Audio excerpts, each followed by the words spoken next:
I'm Carl Mercurio, and this is Healthcare Week in Review. The theory behind consumer-directed healthcare is simple enough. If you provide consumers with information, they will make informed healthcare buying decisions, driving down cost and improving quality. One of the foremost proponents of consumer-directed healthcare is Regina Herzlinger, professor of business administration at Harvard Business School and author of Who Killed Healthcare? America's $2 trillion medical problem and the consumer-directed cure. Regina, thanks for joining us. Well, tell me, who killed healthcare? Gee, all the people to whom we gave our money. The insurers, the U.S. Congress, the hospitals, we gave them our money. It's all our money, $2 trillion. And we said, gee, you spend it any way you want. We're not even going to hold you accountable. They killed healthcare. Your book advocates consumer-directed healthcare, and pretty boisterously, I might add. But you make clear you're not talking necessarily about the kind of consumer-directed healthcare that the Bush administration is advocating with its high-deductible health plans and HSAs. Maybe you can talk about the differences that you're talking about. Yeah, consumer-driven markets have a lot of choice. We have 240 models of cars, 500 brands of chocolates, 8 million blogs. In a $2 trillion market, can you really only have a choice between a PPO and a high deductible? That's ridiculous. Got to have a lot of choice. One of the thing that's interesting to me as I look at consumer-directed healthcare in its nascent state here in the U.S. is early satisfaction studies show people aren't too satisfied with it. And also, when given the choice, a lot of people don't choose this plan. So it seems like people are making a decision, and they're not choosing consumer-directed. Well, yes and no. You know, nobody loves everything. That's why we have a lot of choice. There are 10 million people who've chosen high-deductible health plans.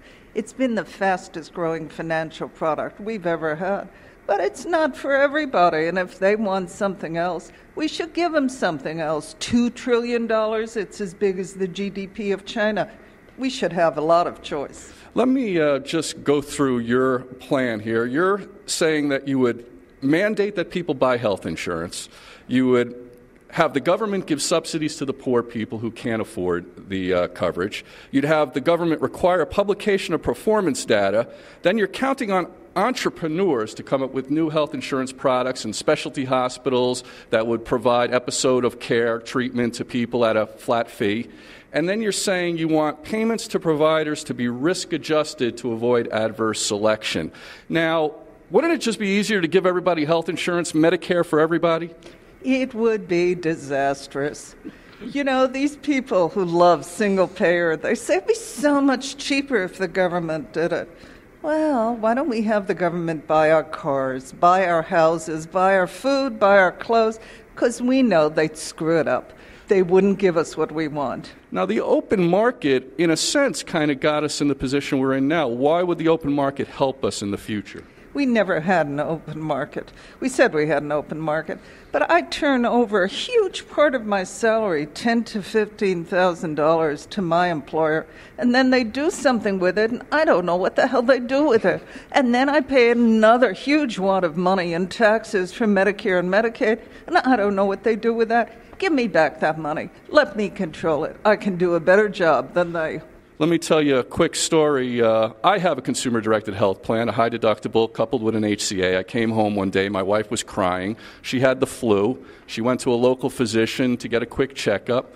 She asked for the price. They told her. She said, no, I want the contracted rate. They wouldn't give that to her. They said, you got to pay the full amount and get reimbursed later.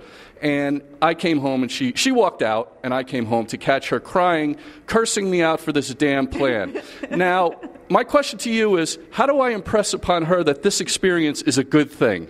Well, she's part of the early adopters. It's like the people who bought the first cell phone that weighed 5 pounds. It wasn't great, but they made it possible for the later adopters to have a fabulous product. So thank you for being among those courageous adopters, and I hope your marriage holds up.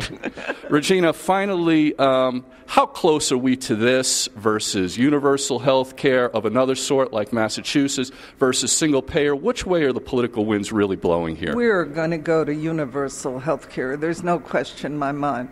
Everybody in the United States is going to be insured. But are we going to do it like Switzerland, where everybody's insured, but you buy your own health insurance? If you're poor, the state helps you. Or are we going to do it like the UK or Canada, where the Uncle Sam equivalent buys your health insurance for you? I think we're going to go the consumer-driven route. Great. Thank you very much. From the NASDAQ market site in Times Square, New York, I'm Carl Mercurio.